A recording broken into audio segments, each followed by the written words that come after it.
අයිබෝන් ක්‍රිකට් වලට ආදරය කරන හැමෝටම බොක්සිං ඩේ ටෙස්ට් තරගයේ අද දවසේදී MCG පිටියේදී ආරම්භ වුණේ එංගලන්තයට දැඩි පීඩනකාරී වාතාවරණයක් මැද. ඒ පීඩනය දෙගුණ තෙගුණ වුණේ වසර 93කට පස්සේ MCG පිටියේදී පළමු දිනය තුල කඩලු 20ක් බිඳ වැටීමත් එක්ක. මේ සියලු දේවල් සහ එංගලන්ත පෙළේ පරාජයන් එක්ක එංගලන්ත මාධ්‍ය වගේම ඕස්ට්‍රේලියා මාධ්‍යත් එංගලන්ත පෙළේ පතුරු අරින්න පටන් අරගෙන තියෙනවා. ඒ විතරක් නෙවෙයි එංගලන්ත ක්‍රිකට් කළමනාකාරීත්වයේ වෙනසක් පිළිබඳවත් ඔවුන් ඉඟි පළ කරමින් ඉන්නවා. කතා කරමු අද ක්‍රික් විලොග් ඩේලි ඩෝස් එකෙන්.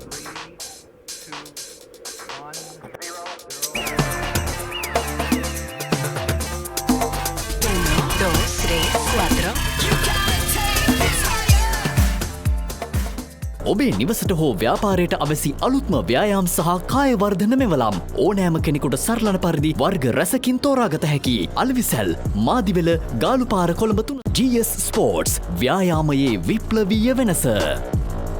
මෙතෙන්ට ආපම ඔබට කැමති විදියට ඔබගේ මුදලට ඔබට අවශ්‍ය සපත්තු ඔබට තෝරගන්න ඕන නම් සිලෙක්ෂන් තියෙන තැනක් තමයි ට්‍රාන්ස්පෝර්ට්. ඒ තමයි මමත් එන්නේ මේ ට්‍රාන්ස්පෝර්ට් එකට. The Transport Borella. ඉතිහාසයේ ඉඳලම අලුබඳුන තරඟාවලියක පරාජයක් කියලා කියන්නේ එංගලන්තයේ ක්‍රිකට් කළමනාකාරීත්වයේ වෙනස්කම් රැසක් සිදු කරන ප්‍රබල සිදුවීමක් බවට පත් වෙනවා. ඒ වගේම එංගලන්ත මාධ්‍ය තුලින් එංගලන්ත ක්‍රිකට් කණ්ඩායම පතුරු ගහන්නට පටන් ගන්න තත්වයක් නිර්මාණය වෙනවා අලුබඳුනේ පරාජයත් එක්ක.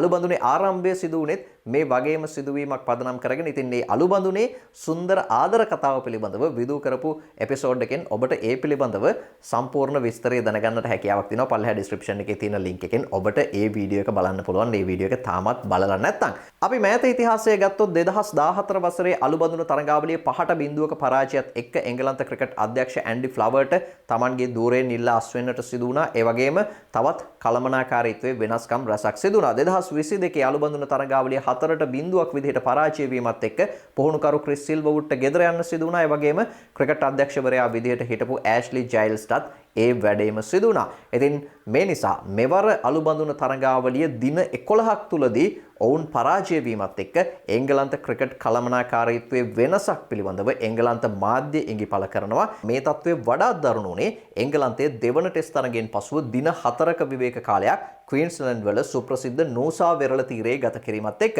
නූසා කියන්නේ ඔස්ට්‍රේලියාවේ සුප්‍රසිද්ධ සංචාරක නැවතුමක්. මේ වගේ කාලය ගත කිරීම එංගලන්ත කණ්ඩායමේ සාමාන්‍ය සිරිතක් වුණත් පරාජයන් රැසකගෙන් පස්සේ හැමදේම පේන්නේ වැරදියට.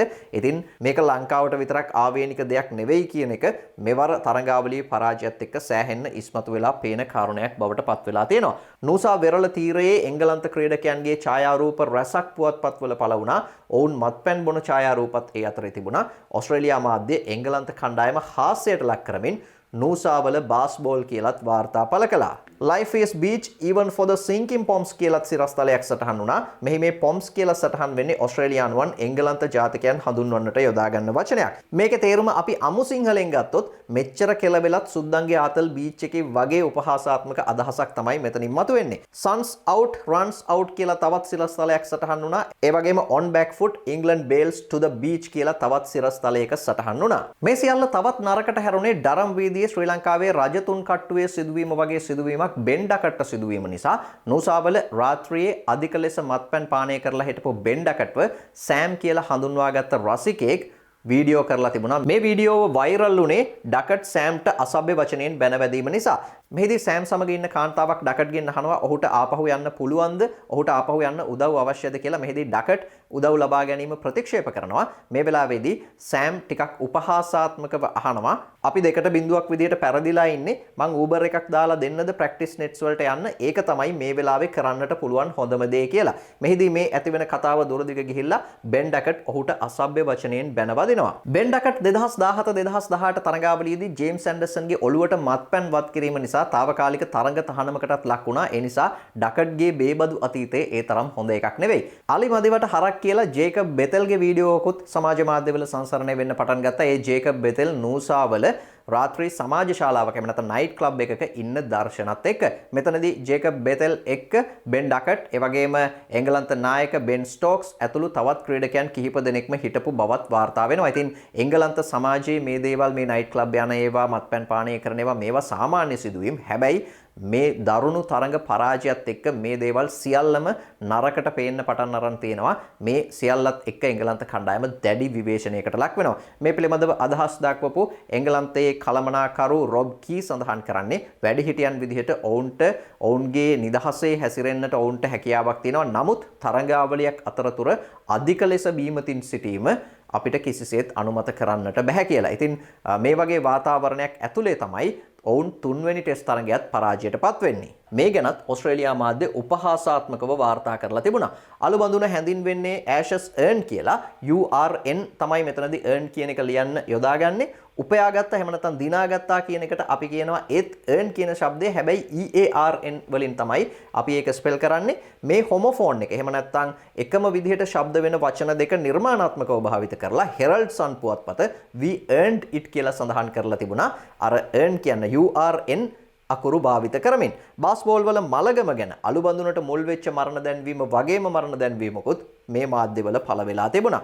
ස්ටුවර්ට් බ්‍රෝඩ් සඳහන් කරලා තිබුණේ පසුගිය වසර 15ක ඉතිහාසය තුල ඕස්ට්‍රේලියාව ඉදිරිපත් කරපු දුර්වලම කණ්ඩායම හමුවේ තමයි මේ පරාජය සිදු වුණේ කියලා. ඒ වගේම 1921න් පස්සේ පළමු වතාවට දින දෙකක් තුලදී එංගලන්තය මෙවර අලුබඳුනේදී තරඟයක් පරාජයට පත් වුණා. මේ සියල්ල එක්ක මේක ඉතිහාසයේ දරුණුතම පරාජයක් විදිහටයි සැලකෙන්නේ. එංගලන්ත නායකත්වයේ සහ පුහුණුකාරීත්වයේ වෙනසක් අවශ්‍ය බවට කතා තවදුරටත් තීව්‍ර වෙන්නේ මේ පරාජයත් එක්ක.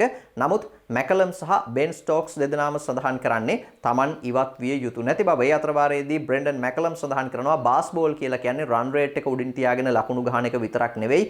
ඒක යට තවත් ටෙක්නික්ස් ගොඩක් තියෙනවා කියලා.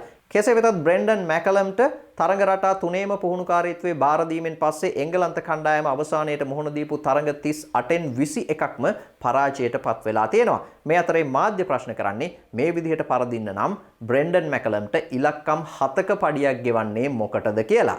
මේ වගේ අර්බුදකාරී වාතාවරණයක් මැද තමයි බොක්සින් ඩේ ටෙස්ට් තරඟය ආරම්භ වෙන්නේ. 3-0ක් විදිහට තරඟාවලිය ජයග්‍රහණය කරලා ඉන්න ඕස්ට්‍රේලියාව නිත්‍ය නායක පැට් කමින්ස්ව විවේක ගන්නවනවා. නේදන් ලයන්ට ආබාධයක් හේතුවෙන් ඔහුට මේ තරඟයට ක්‍රීඩා කරන්නට සිදු වෙන්නේ නැහැ. ස්ටිව් ස්මිත් සුවය ලබලා ආපහු මේ තරඟයේදී කණ්ඩායමත් එක්ක එකතු වෙනවා. ස්මිත් වෙනුවට ආපු කවාජා කලින් තරඟයේදී දක්වපු ඉහළ දස්කම් නිසා ජොෂ් ඉංග්ලිෂ් වෙනුවට කවාජාට තවදුරටත් මේ තරඟයේදී කණ්ඩායමේ ඉඩකඩ හිමි වෙනවා. ජයි රිචඩ්සන් කණ්ඩායමට එකතු වෙනවා. ජයි රිචඩ්සන් ඕස්ට්‍රේලියා ටෙස්ට් කණ්ඩායමට එකතු වෙන්නේ වසර 4කට පස්සේ වීම විශේෂත්වයක්. ඒ වගේම මයිකල් නෙසර් වේග පන්දු යවන්නෙක් විදිහට කණ්ඩායමට එකතු වෙනවා. මේ අනුව ඕස්ට්‍රේලියා කණ්ඩායම තනකොළ පිරිච්ච කොළ පැහැති MCG පිටියේ නිත්‍ය දඟ පන්දු යවන්නෙක් නොමැතිවයි මේ තරඟයට අවතීර්ණ වෙන්නේ. සෙල්සියස් අංශක 20ක විතර උෂ්ණත්වයේ කොළ පැහැති තනතිරුවක එංගලන්තයේ පළමුවෙන් පන්දු යැවීම තෝරා ගන්නවා. ඕස්ට්‍රේලියාව පළමු ඉනිමට ලබා ගන්නේ ලකුණු 152ක් විතරයි. කවාජා, මයිකල් නෙසර් සහ ඇලෙක්ස් කේරි පමණක් ලකුණු 20 සීමාව ඉක්මවා යනවා. ජොෂ් ටන් කඩුළු 5ක් දබා ගන්නට සමත් වෙන්නේ ඔහුගේ ටෙස්ට් දිවියේ 3 වන වරට කඩුළු 5ක් දබා ගනිමින්. ඔහු ඕස්ට්‍රේලියා ඉනිමේ අවසන් පන්දු දෙකෙන් කඩුළු 2ක් දබා ගන්නවා. මේ අනුව දෙවන ඉනිමේ ඔහු යවන පළමු පන්දුවෙන් කඩුල්ලක් ලබා ගත්තොත් ඔහුගේ කඩුළු ත්‍රිත්වය සම්පූර්ණ කරන්නට හැකියාව ලැබෙනවා. ඕස්ට්‍රේලියාව Tamanගේ ප්‍රබලම පන්දු යවන්නන් දෙදෙනෙක් නොමැතිවත් එංගලන්තයේ ලකුණු 110කට සීමා කරන්නේ එංගලන්තය තව දුරටත් අමාරුවේ දමමින්. මුල් කඩලු 4 ලකුණු 16ක් වෙද්දී බිඳ වැටෙන්නේ ස්ටාක් සහ මයිකල් නෙසර්ගේ සාර්ථක ආරම්භයත් එක්ක. හැරි බ්‍රෝක්ස් සහ ගස් ඇට්කින්සන් පමණක් ලකුණු 20 සීමාව ඉක්මවා යනවා. ඕස්ට්‍රේලියා ඉනිමේ වැඩිම ලකුණුලාභියා වෙච්ච මයිකල් නෙසර් වැඩිම කඩුළුලාභියා බවටත් පත් වෙන්නේ කඩුළු 4ක් දබා ගනිමින්. බොලන්ඩ් කඩුළු 3ක් සහ ස්ටාක් කඩුළු 2ක් දබා ගන්නට සමත් වුණා. පළමු දිනේ අවසන් කිරීම සඳහා එක පන්දුවාරයකට ක්‍රීඩා කරන්නට ඕස්ට්‍රේලියාවට සිදු වෙනවා. ඕස්ට්‍රේලියාව කිසිවෙකුත් නොදැවී ලකුණු 4ක් ලබාගෙන දිනය අවසන් කරනවා. මෙහිදී ආරම්භක පිතිකරුවන් විදියට පිටියට එන්නේ ස්කොට් බොලන්ඩ් සහ ට්‍රැවිස් හෙඩ්. ස්කොට් බොලන්ඩ් තමයි පිතිකරන අන්තයට එන්නේ. ඔහු ජීවිතේ කවදාවත් අංක 5ට උඩින් ටෙස්ට් තරඟයකදී පිතිකරණයේ යෙදිලා නැහැ. හැබැයි ඔහුගේ වගකීම මනාව ඉටු කරනවා. Tamanගේ කඩුල්ල ආරක්ෂා කරගෙන මේ පන්දුවාරයේ ක්‍රීඩා කරනවා.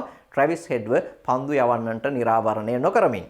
මේ වෙද්දී දෙවන ඉනිම ක්‍රීඩා කරන ඕස්ට්‍රේලියා කණ්ඩායම කඩුළු 10ක් අත තිබ ලකුණු 46ක් ඉදිරියෙන් ඉන්නවා. ඉතිහාසයේ පුරාම MCG පිටියේ අඩු ලකුණු සටහන් වෙච්ච තරඟවලදී පළමුවෙන් පන්දුවට පහර දුන් කණ්ඩායම ජයග්‍රහණය කරන්නට තමයි වැඩි ඉඩකඩක් තියෙන්නේ. මේ අනුව මේ තරඟයේදී ඕස්ට්‍රේලියා කණ්ඩායමට තරඟයේ ජයග්‍රහණය කරන්නට වැඩි අවස්ථාවක් නිර්මාණය වෙලා තියෙනවා ඓතිහාසික සාධකත් එක්ක.